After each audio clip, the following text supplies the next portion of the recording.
In 1906, a boy was born in a tiny mountain village. His father was a blacksmith who worked with fire and iron. Young Soichiro grew up surrounded by the smell of oil. He never played with normal toys. Then one day, thunder came from the road. It was the first automobile he had ever seen. He ran after it until his legs gave out. He breathed in the gasoline fumes like perfume. That smell became his destiny. At 15, he left home with nothing. Tokyo was a giant maze of steel and smoke.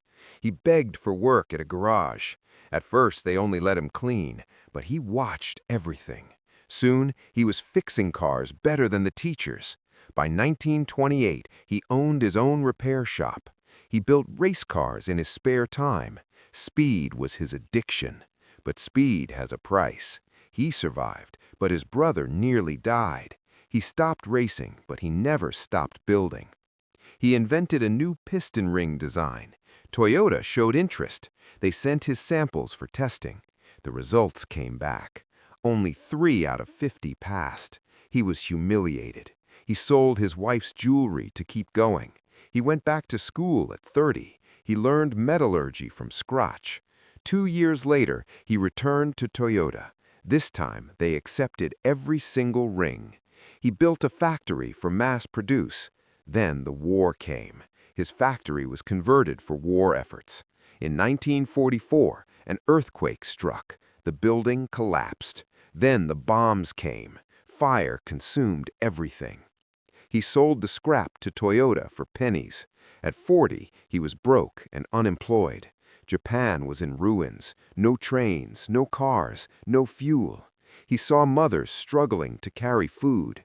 Then he saw a military surplus engine. What if I attach this to a bicycle? He built the first prototype in his shed. It worked. People lined up to buy them. He ran out of army engines, so he decided to build his own engine. In 1947, the first Honda engine was born, but he needed a business partner. Fujisawa handled the money. Honda handled the soul. In 1948, Honda Motor Co. was official.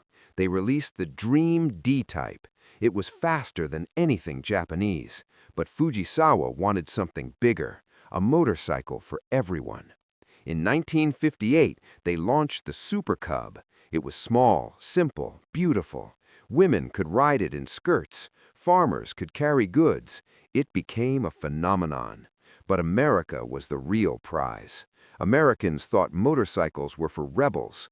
Honda changed that image. College students bought them. Housewives bought them. Honda conquered America with charm. But Soichiro wanted cars. His engineers said it was too risky. He ignored them. He built the first Honda car. It was tiny. Critics laughed. They called it a tin can. Honda kept working. Then the oil crisis hit, 1973. Gas prices exploded. America passed the Clean Air Act. Detroit said it was impossible. Honda had the answer. The CVCC engine burned clean. No catalytic converter needed. The Civic became a legend. Americans lined up to buy. Honda had beaten the giants. In 1980, Honda built a factory in Ohio. They were building cars in America. The Accord became America's favorite car. Year after year, it topped the charts. Soichiro watched from Japan. He was now a legend in his own country, but he still wore mechanics clothes. He still visited the factory floor. He touched every engine. He retired in 1973, but he never stopped inventing. He painted, he tinkered, he dreamed. He passed away in 1991, but his empire grew. Honda made jets, Honda made robots, Honda made boats, everything with wheels or engines. The boy from the village changed the world. He proved that education isn't everything. Obsession beats talent. Failure is just data.